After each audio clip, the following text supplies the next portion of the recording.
Hegel's Phenomenology of Spirit, continuing with reason, observing reason. It is true that we now see this consciousness, for which being means what is its own, revert to the standpoint of meaning and perceiving, but not in the sense that it is certain of what is merely an other. Previously, its perception and experience of various aspects of the thing were something that only happened to consciousness, but here consciousness makes its own observations and experiments. Meaning and perceiving, which previously were superseded for us, are now superseded by and for consciousness itself. Reason sets to work to know the truth, to find in the form of a notion that which for meaning and perceiving is a thing. That is, it seeks to possess in thinghood the consciousness only of itself. Reason now has therefore a universal interest in the world because it is certain of its presence in the world, or that the world present to it is rational. It seeks its other, knowing that therein it possesses nothing else but itself. It seeks only its own infinitude. While at first it is only dimly aware of its presence in the actual world, or only knows quite simply that this world is its own, it strides forward in this belief to a general appropriation of its own assured possessions, and plants the symbol of its sovereignty on every height and in every depth. But this superficial "it is mine" is not its ultimate interest. The joy of this general appropriation finds still in its possession the alien other which abstract reason does not contain within itself. Reason is dimly aware of itself as a profounder essence than the pure I is, and must demand that difference, that being in its manifold variety, become its very own, that it behold itself as the actual world and find itself present as an outer shape and thing. But even if reason digs into the very entrails of things and opens every vein in them, so that it may gush forth to meet itself, it will not attain this joy. It must have completed itself inwardly before it can experience the consummation of itself. Consciousness observes. That is, reason wants to find and to have itself as existent object, as an object that is actually and sensuously present. The consciousness that observes in this very means, and indeed says that it wants to learn, not about itself, but on the contrary about the essence of things qua things. That this consciousness means and says this is implied in the fact that it is reason, but reason as such is not as yet object for this consciousness. If it knew that reason is equally the essence of things, and of consciousness itself, and that it is only in consciousness that reason can be present in its own proper shape, it would go down into the depths of its own being and seek reason there rather than in things. If it did find it there, it would be directed to the actual world outside again, in order to behold therein reason's sensuous expression, but at the same time to take it essentially as notion. Reason, as it immediately comes before us in the certainty of consciousness, that is, it is all reality, takes its reality in the sense of the immediacy of being, and similarly the unity of the I with its objective being in the sense of an immediate unity, in which it has not yet divided and reunited the moments of being and the I, or which has not yet discerned them. Reason, therefore, in its observational activity, approaches things in the belief that it truly apprehends them as sensuous things, opposite to the I. But what it actually does contradicts this belief, for it apprehends them intellectually. It transforms their sensuous being into notions, that is, into just that kind of being which is at the same time I. Hence transforms thought into the form of being, or being into the form of thought. It maintains, in fact, that it is only as notions that things have truth.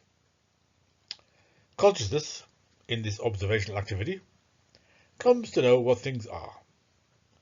But we come to know what consciousness itself is. And the outcome of its movement will be that what consciousness is in itself will become explicit for it.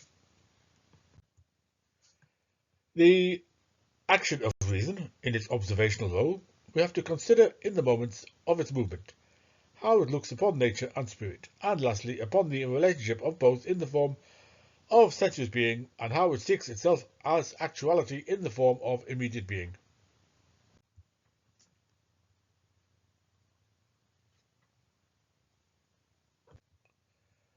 Observation of nature. When the unthinking consciousness declares observation and experience to be the source of truth, What it says may well sound as if only tasting, smelling, feeling, hearing and seeing were involved. It forgets, in the zeal with which it recommends tasting, smelling, etc., to say that it has no less essentially determined the object of the sensuous apprehension, and this determination is at least as valid for the object as is the sensuous apprehension. It will also readily admit that its concern is not wholly and solely with perception, and will not let, for example, the perception that this penknife lies alongside this snuff box pass for an observation. What is perceived should at least have the significance of a universal, not of a sensuous particular. This universal is thus, to begin with, only what remains identical with itself. Its movement is only the uniform recurrence of the same action. Consciousness, which thus far finds in the object only universality or the abstract, "it is mine," must take upon itself the movement proper to the object, and, since it is not yet the understanding of the object, must at least be the remembrance of it, which expresses in a universal way what in actuality is present only as a single item. This superficial raising out of singularity, and the equally superficial form of universality into which the sensuous object is merely taken up, without becoming in its own self a universal, this activity of describing things is not as yet a movement in the object itself. The movement is really only in the describing of the object. The object as described has lost its interest when one has been described that another must be started on and continually looked for, in order that the activity of describing shall not come to an end. If it is no longer easy to find new whole things, then we must go back to those already found, divide and analyse them further, and bring to light fresh aspects of thinghood in them. This restless, insatiable instinct can never run out of material to discover a new genus of major importance, or even a new planet, which, although an individual possesses the nature of a universal, can be the lot of only a lucky few. But the line of demarcation of what is distinctive of, say, elephant, oak, gold, of what is genus and what species, passes through many stages into the endless particularization of the chaos of animals and plants, of rocks or the metals, earth, etc., that only force and skill can bring to view. In this realm where the universal is undetermined, where particularization approximates again to singleness, and again here and there descends to it entirely, there is opened up an inexhaustible supply of material for observation and description, but here, at the boundary line of the universal, where an immense field is opened up for that instinct, it can have found not an immeasurable wealth, but instead merely the bounds of nature and of its own activity. It can no longer know whether what appears to possess intrinsic being is not really something contingent. What bears in itself the impress of a confused or immature feeble structure, barely developing out of rudimentary indeterminateness, cannot claim even to be described. While the searching and describing seems to be concerned only with things, we see that in fact it does not run away into sense perception. On the contrary, what enables things to be intelligently apprehended is more important to it than the rest of the complex of sensuous properties, which of course the thing itself cannot dispense with, but which consciousness can do without. Through the distinction into what is essential and what is unessential, the notion rises above the dispersion of the sensuous, and cognition thus makes it clear that it is just as essentially concerned with its own self as with things.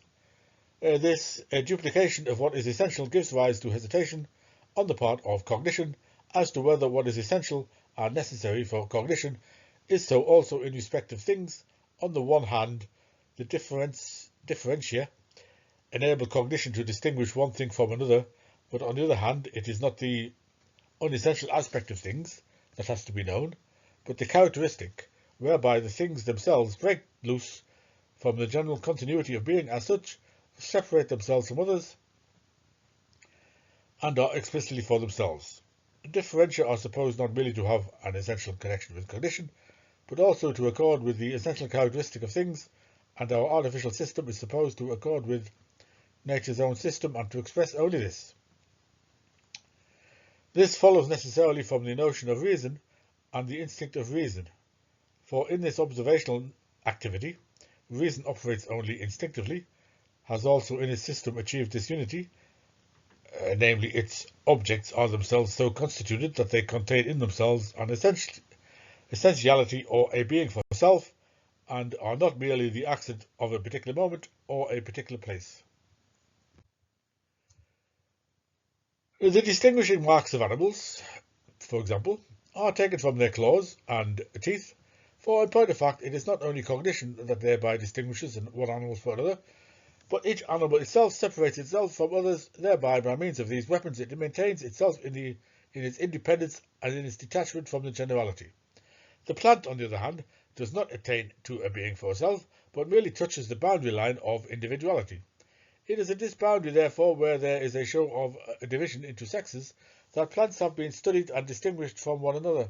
What, however, stands on a still lower level cannot itself any longer distinguish itself from another, but in being contrasted with it gets lost.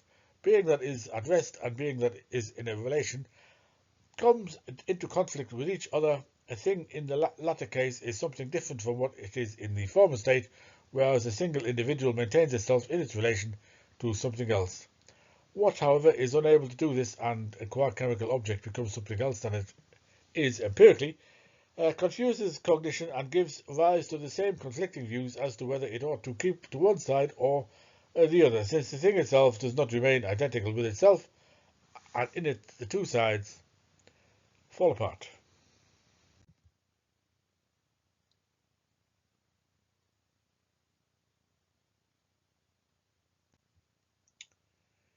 In these systems, therefore, which are characterized by a fixed general self-sameness, this means that both the cognitive side and the things themselves remain self-same. But this expansion of the self-identical determinateness, each of which describes the course of its progress unhindered and with scope for free play, leads of necessity equally to its opposite, to the confusion of these determinatenesses. For the differentia, the general characteristic, is the unity of opposites, and what is determinate and what is in itself universal, it must therefore split up into this antithesis. If now, on the one side, the determinateness gains the ascendancy over the universal in which it has its essence, on the other side again this universal equally maintains its control over that determinateness, pushes it to its boundary, and there mixes up its distinction and essentialities. Observation, which kept them properly apart and believed that in them it had something firm and settled, sees principles overlapping one another, transitions and confusions developing. What it at first took to be absolutely separate, it sees combined with something else, and what it reckoned to be in combination, it sees apart and separate. So it is that observation, which clings to passive, unbroken self-sameness of being, inevitably sees itself tormented just in its most general determinations, for example, of what are the differentia of an animal or a plant, by instances which rob it of every determination, invalidate the universality to which it had risen, and reduce it to an observation and description which is devoid of thought. Observation, which confines itself in this way to what is simple or restrains the scattered sensuous elements by the universal, thus finds in its object the confusion of its principle, because what is determinate must, through its own nature, lose itself in its opposite. Reason must therefore move on from the inert determinateness, which had a show of permanence, to observing it is in truth, namely, as relating itself to its opposite. What are called with differentia are passive determinatenesses, which, when expressed and apprehended as simple, do not represent their nature, which is to be vanishing moments of a movement which returns back into itself. Since reason now reaches the stage of looking for the determinateness as something which essentially is not for itself, but which passes over into its opposite, it seeks for the law and the notion of the determinateness. True, it seeks for them equally as an actuality in the form of immediate being, but this will in fact vanish for it, and the respects of the law become pure moments of abstractions, so that the law comes to light in the nature of the notion, which has destroyed within itself the indifferent subsistence of sensuous reality. To the observing consciousness, the truth of the law is found in experience, in the same way that sensuous being is an object to consciousness, is not in and for itself. But if the law does not have its truth in the notion, it is a contingency, not a necessity, not in fact a law. But the fact that it is essentially in the form of notion not only does not conflict with its being accessible to observation, but rather for that very reason gives it a necessary existence and makes it an object for observation. The universal in the sense of the universality of reason is also the universal in the sense implied in the above notion, namely that it is for consciousness, that it displays itself as something present and actual. In other words, the notion displays itself in the form of thinghood and sensuous being. But it does not on that account lose its nature, nor relapse into an inert subsistence or an indifferent succession. What is universally valid is also universally effective. What ought to be, in fact, also is, and what only ought to be without actual being has no truth.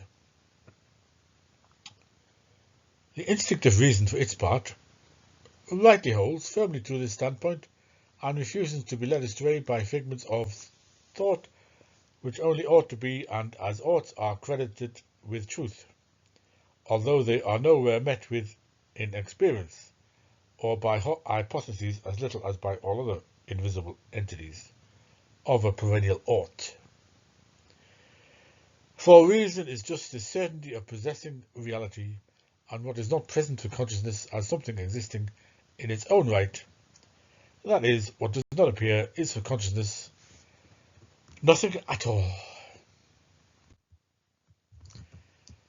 That the truth of the law is essentially reality, no doubt again becomes for that consciousness which remains at the level of observation an antithesis to the notion and to what is intrinsically universal. In other words, it does not regard an object such as its law as having the nature of reason, but fancies that it is something alien. But it contradicts its own belief in the fact that it does not itself take its universality to mean that every single sensuous thing must have provided evidence of the law, in order to enable the truth of the law to be asserted. The assertion that stones fall when raised above the ground and dropped certainly does not require us to make this experiment with every stone. It does perhaps mean that the experiment must have been made with at least a great number, and from this we can then by analogy draw an inference about the rest of the greatest probability or with perfect right. But analogy not only does not give a perfect right, but on account of its nature contradicts itself so often that the inference to be drawn from analogy itself is rather that analogy does not permit an inference to be made.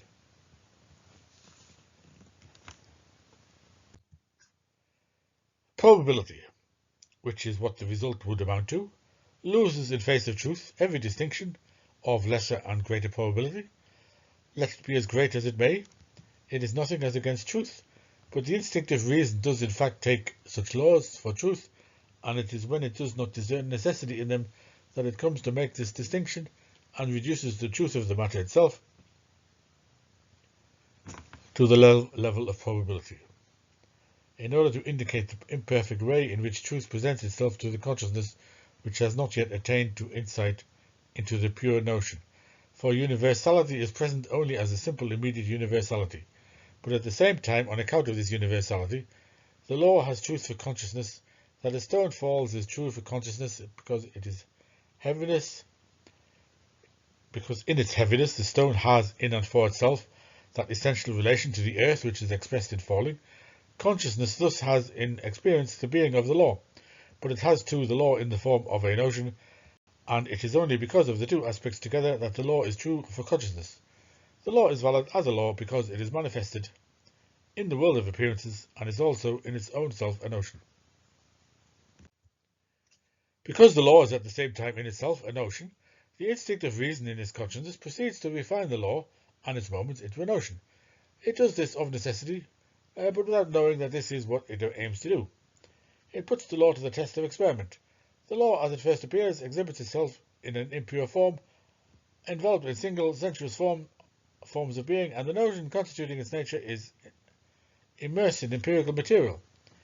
In its experiments, the instinct of reason sets out to find what happens in such circumstances. The result is that the law seems only to be all the more immersed in sensuous being. The inner significance of this investigation is to find the pure condition of the law, and this means nothing else, even if consciousness expressing its meaning in this way were to think it meant something different, than to raise the law to the form of notion, and to free its moments completely from being tied to a specific being. For example, a negative electricity, which at first comes to be known, say as resin electricity, and positive electricity as glass electricity, these, as a result of experiment, lose altogether such a significance and become purely positive and negative electricity, neither of which is any longer attached to a particular kind of thing, and we can no longer say that there are bodies which are positively electrical and others which are negatively electrical. In the same way, the relationship of acid and base and their reaction constitute a law in which these opposite sides appear as bodies, but these separated detached things have no actuality. The power which forces them apart cannot prevent them from at once entering again into a process, for they are only this relation. They cannot, like a tooth or a claw, remain apart on their own and as such be pointed out.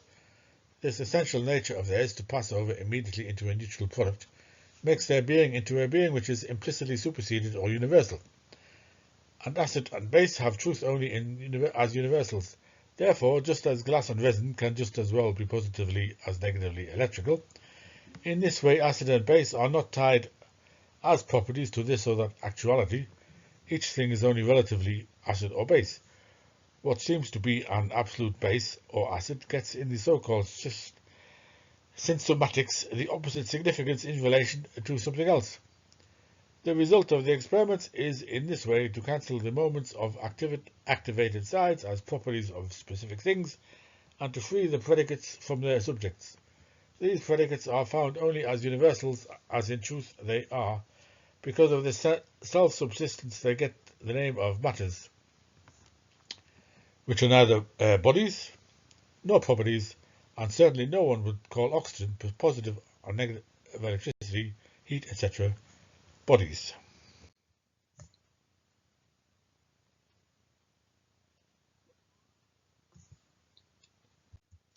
Matter, on the contrary, is not an existent thing, but is being in the form of a universal or in the form of a notion.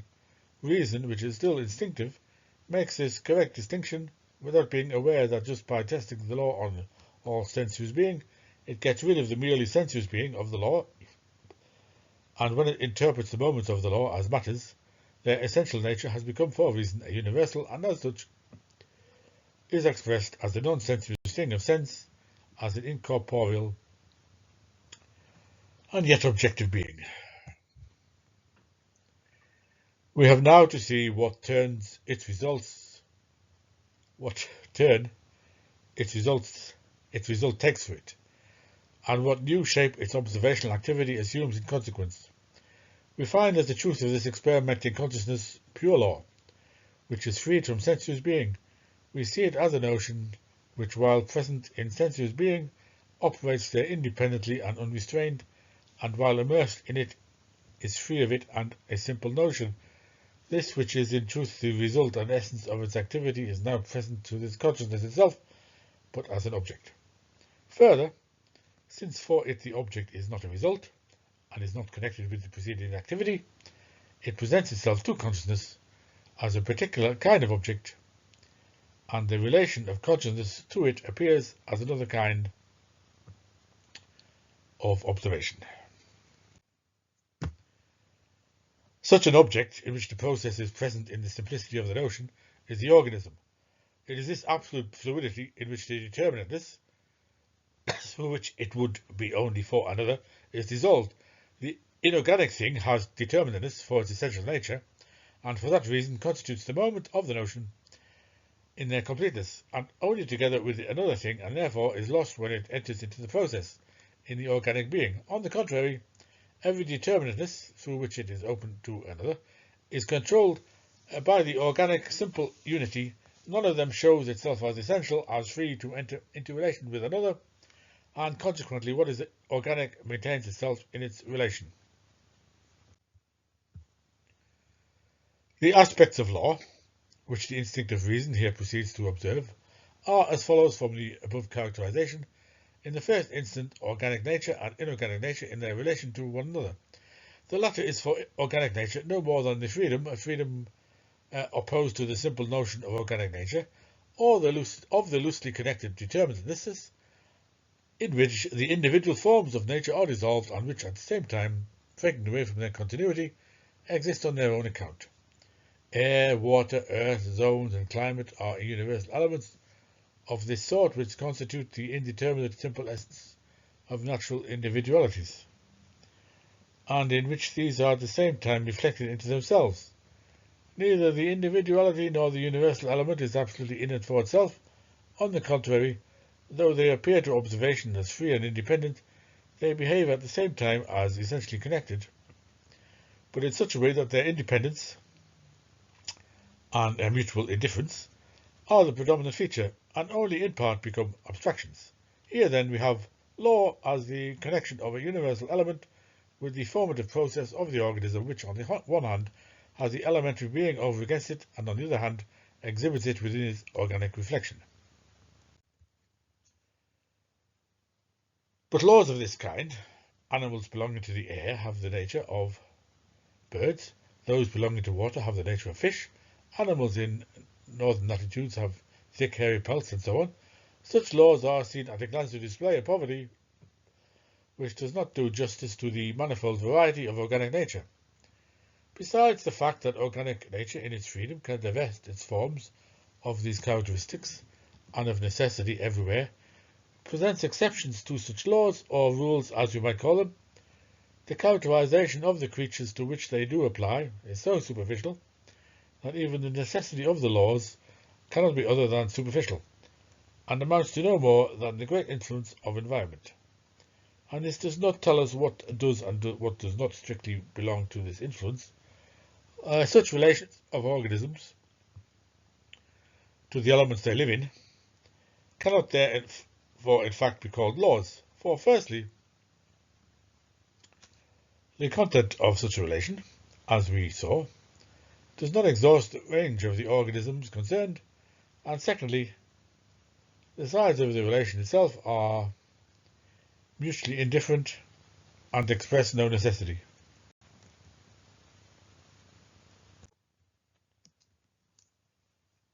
In the notion of acid lies the notion of base, just as the notion of positive electricity implies that of negative.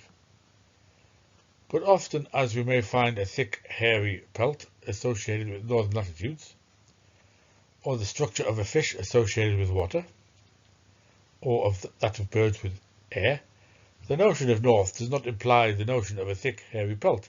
The notion of sea does not imply the notion of the structure of fish, or the notion of fish, or the notion of air, that of the structure of birds. Because of the freedom of the two sides in relation to each other, there are also land animals which have the essential characteristics of a bird, of a fish, and so on. The necessity, just because it cannot be grasped as the inner necessity of the creature, ceases to have a sensuous existence and can no longer be observed in the world of reality, but has withdrawn from it. Finding thus no place in the actual creature, it is what is called a teleological relation, a relation which is external to the related terms, and therefore really the antithesis of a law. It is a conception completely freed from the necessity of nature, a conception which leaves that necessity behind and operates spontaneously above it.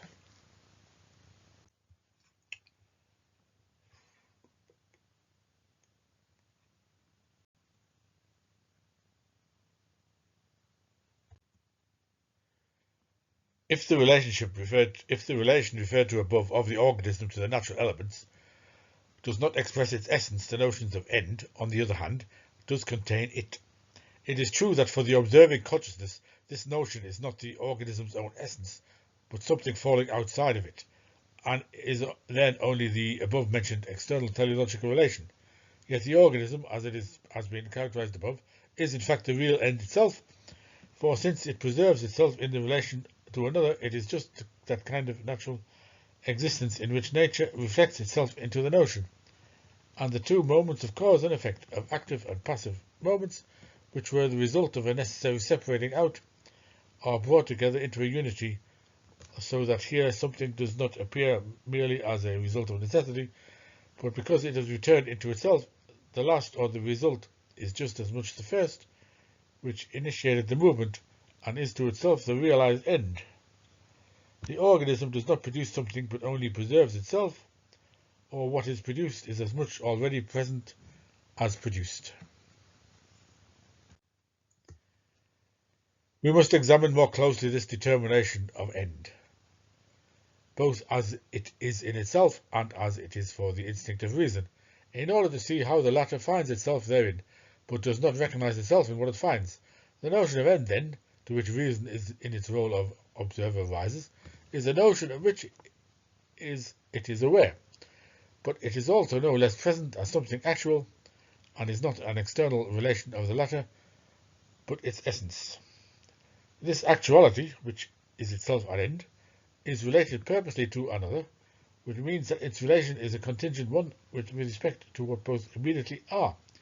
Immediately both are independent and mutually different, but the essence of their relation is something different from what they thus appear to be, and their action has a different meaning from the one sense perception at first finds in it.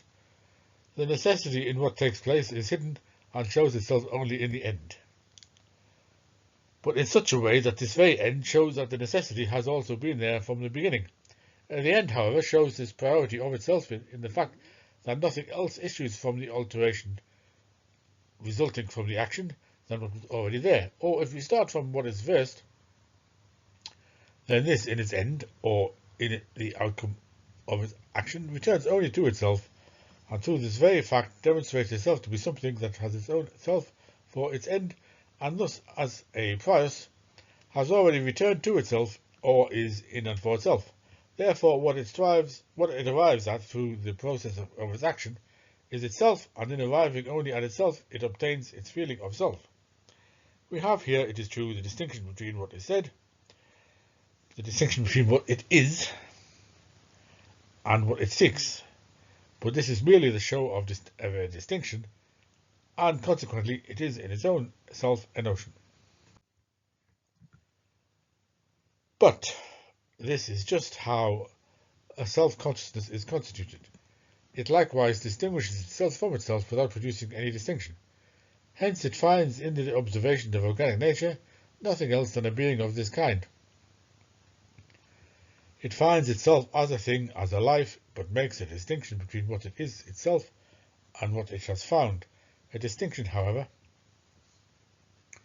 which is none, just as the instinct of the animal seeks and consumes food, but thereby brings forth nothing other than itself, and so too the instinct of reason in its quest finds only reason itself. The animal finishes up with the feeling of self. The instinct of reason, on the other hand, is at the same time self-consciousness, but because it is only instinct, it is put on one side over against consciousness, in which it has its antithesis. Its satisfaction is therefore shattered by this antithesis. It does indeed find itself, namely, the end, and likewise the end as a thing, but firstly the end is for that instinct outside of the thing, presenting itself as end. Secondly, the end qua end is also objective, and therefore does not fall within the observing consciousness itself, but in another intelligence. Examined more closely, this determination of end lies just as much in the notion of the thing, that of being in its own self an end. That is to say, it preserves itself. That is, it has one and the same time its nature to conceal the necessity and to exhibit it in the form of a contingent relation. For its freedom or its being for self is just this, to treat the necessity of the relation as of no importance. Thus it presents itself as something whose notion falls outside of its being. Similarly, reason has of necessity to look on its own notion as falling outside of it, hence as a thing, as something towards which it is indifferent, and which is therefore reciprocally indifferent toward reason and its notion. As instinct, reason also remains at the level of mere being, and a state of indifference, and the thing expressing the notion remains for it something other than its notion, than the notion other than the thing. Thus, for reason, the organic thing is in its own self an end, only in the sense that the necessity, which presents itself as hidden in the action of the thing, for this behaves as an indifferent being for self, falls outside of the organism itself, since, however, the organism as an end in its own self cannot behave in any other way than as an organism. The fact that it is an end in itself is also manifest and present in sensuous fashion, and it is as such that it is observed. The organism shows itself to be a being that preserves itself, that returns and has returned into itself, but this observing consciousness does not recognize in this being the notion of end, or that the notion of end exists just here and in the form of a thing, and not elsewhere in some other intelligence. It makes a distinction between the notion of end and being for self and self-preservation, a distinction which is none. That is, it is in fact no distinction, is something of which this consciousness is not aware. On the contrary, the making of the distinction appears to it as a contingent act, having no essential connection with what is brought about by that act, and the unity which links the two together, namely, the said act and the end, falls asunder for this consciousness. On this view, what belongs to the organism itself is the action lying in the middle between its first and last stage, so far as this action bears within it the character of singleness. So far, however, as the action has the character of universality, and the agent of the action is equated with the outcome of that action, purposive action as such would not belong to the organism. That single action, which is only a means, comes through its singleness under the category of an altogether single or contingent necessity. What an organism does to preserve itself as an individual or as a genus is therefore, as regards its immediate content, quite uncontrolled by any law, for the universal and the notion fall outside of it. Accordingly, its activity would be an empty activity devoid of any content of its own. It would not be even the activity of a machine, for this has a purpose, and its activity therefore a specific content. Deserted in this way by the universal, it would be the activity merely of something immediate qua immediate. That is, an activity like that of an acid or base, which is not at the same time reflected into itself, an activity which could not separate itself from its immediate existence, nor give up this existence, which gets lost in the relation to its opposite, and still preserve itself. But the thing whose activity is under consideration here is posited as a thing that preserves itself in its relation to its opposite. The activity as such is nothing but the pure essenceless form of its being for self, and its substance, which is not merely a determinate being, but the universal or its end, does not fall outside of it. It is an activity which spontaneously returns into itself and is not turned back into itself by anything alien to it.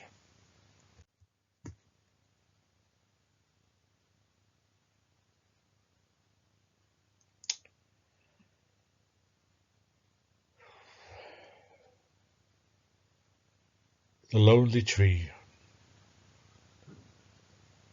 Caspar David Friedrich. I know how it feels.